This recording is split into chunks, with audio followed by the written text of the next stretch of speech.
Sa para alamin natin yung latest sa sitwasyon doon, ay makausap po natin si Governor Nilo Demiray Jr.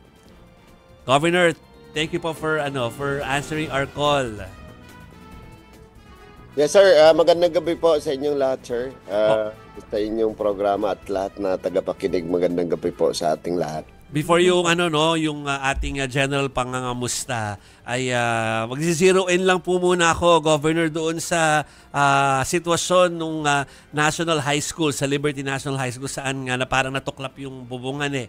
Kamusta na po doon at saka paano po yung nag-evacuate doon? Yung kahapon po yon yung kasagsagan nung bagyong Tino, kasi yung Liberty National High School is nasa Hibusong Islands, 3 barangay po ang nandun. Ito po yung harap ng Eastern Samar na doon talaga dumaan si Tino more or less, no? Sa gitna ng Eastern Samar at Dinagat Islands, nandun yung isla ng Liberty, nakaharap din niya yung isla ng Humunhon. So, facing to ng Eastern Seaboard natin. Kaya medyo malakas talaga yung nangyari doon sa Liberty National High School na ginawa nating evacuation center.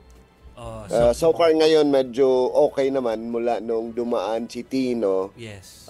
Ang buong Dinagat Islands naman ay nabalik na rin sa normal ang biyahe papuntang Surigao. Yun lang.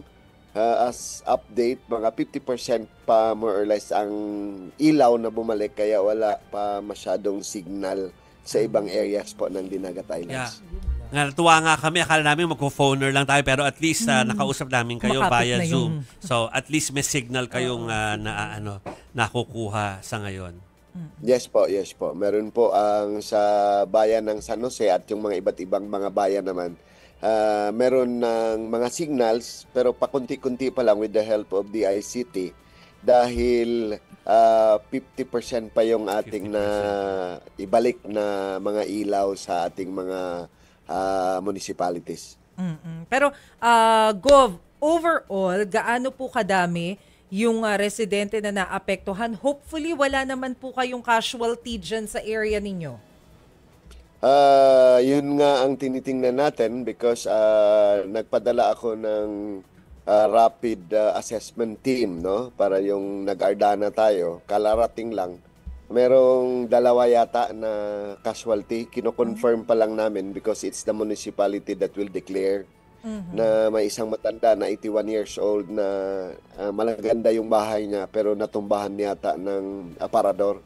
At may bata na 14 years old na may binalikan, tapos natumbahan yata din ng puno. Yun ang pinapakonfirm natin.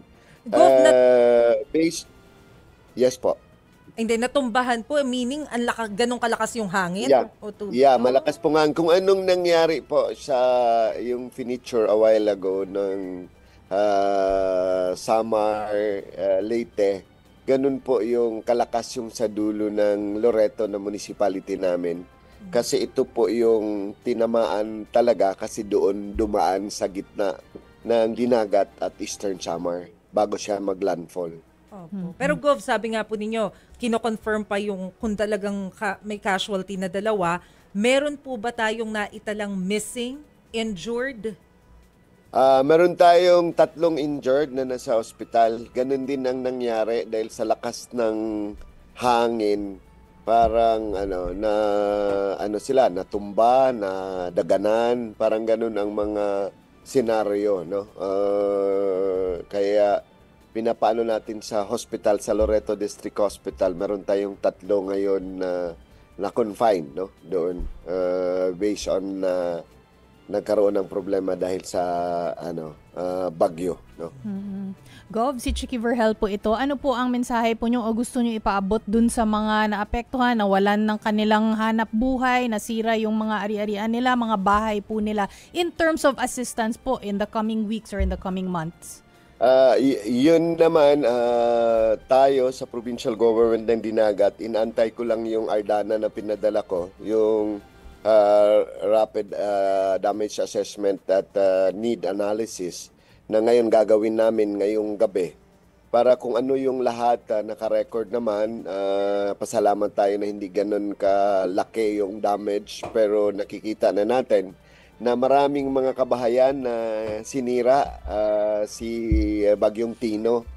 Maraming mga agricultural natin na nasira rin, kaya yung mga eskwelahan pinapa-assess din natin, kaya ang tinitingnan natin na until tomorrow hindi muna natin binalik yung eskwela, yung pagkakaroon ng klase. Ang binalik ko lang based on my executive order na magkakaroon ng trabaho at i-assess ng mga municipalities at mga LGUs yung mga schools ng DepEd at lahat ng mga buildings kung ito by fit para ma-occupy ng mga tao. So by tomorrow siguro, based on the initial assessment, we will be declaring a state of calamity sa buong probinsya.